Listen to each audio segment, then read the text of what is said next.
معبد الدكة. الدكة معبد يقع في النوبة السفلى، وهو معبد روماني يوناني مخصص لعبادة الإله المصري القديم تحوت إله الحكمة. بدأ إنشاء المعبد في القرن الثالث قبل الميلاد بأمر من الملك قماني بالتعاون مع الملك بطليموس الرابع الذي أضاف البوابة. المعبد ده له حاجتين غريبتين. أول حاجة إنه موجه شرق شمال جنوب خلافا للتقليد اللي هو دايما بيكون شرق غرب، وإن في 2 قدس أقداس. قدس الأقداس اللي احنا موجودين فيه ده هو الأقدم بتاع الملك أرقماني من الحضارة المروية سنة 300 قبل الميلاد.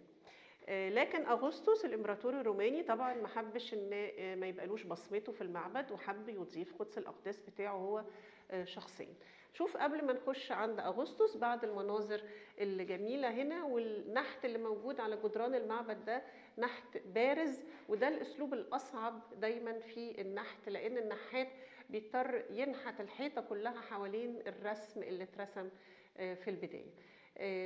في عملية النحت دايما بنبتدي الأول بالرسم، ثم يبدأ النحات يستلم الشغل وينحت في كل ما هو حوالين الشخص اللي مرسوم أو كل الكتابة الهيروغليفية اللي مرسومة.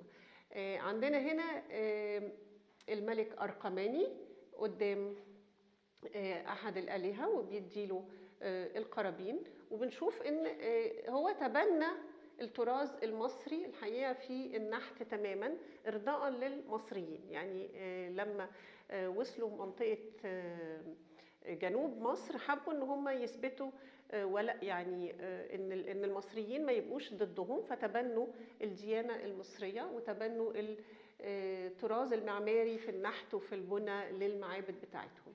هنا مرة تانية الملك أرقماني والاسمين بتوعه بالكتابة الهيروغليفية، رغم ان الحضارة المروية كان لها كتابة. قدام الإلهة إيزيس واسمها مكتوب عندنا هنا في النقش في العمود الأولاني على اليمين، وهي ساعات بتشبه بالإلهة حتحور، لكن الاسم لما بيكون مكتوب فده بيحدد لنا ان هي الإلهة إيزيس مع ابنها. وبنشوف هنا أول منظر يمكن لطفل في المعبد ده، بنلاقي الطفل دايما بيصور بخصلة الشعر اللي ورا ودنه دي الصغيرة والصبع اللي قدام بقه، وكأنه يعني الطفل بيمص في بقه أو زي حركة الأطفال الصغيرين. فده مشهد لإيزيس وابنها حورس جميل جدا.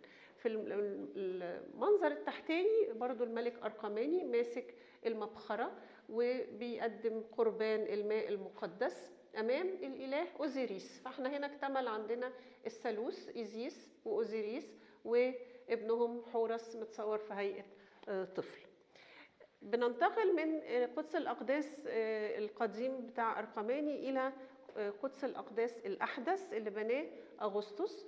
فهو أضاف قدس الأقداس ده، وبالتالي قدس الأقداس الأقدم أهمل وما بقاش هو ده المستخدم، لكن أصبح الاستخدام الأصلي لده. الناموس اللي موجود قدامنا ده أحد الشابلز القليلة جدا اللي بقت في مصر.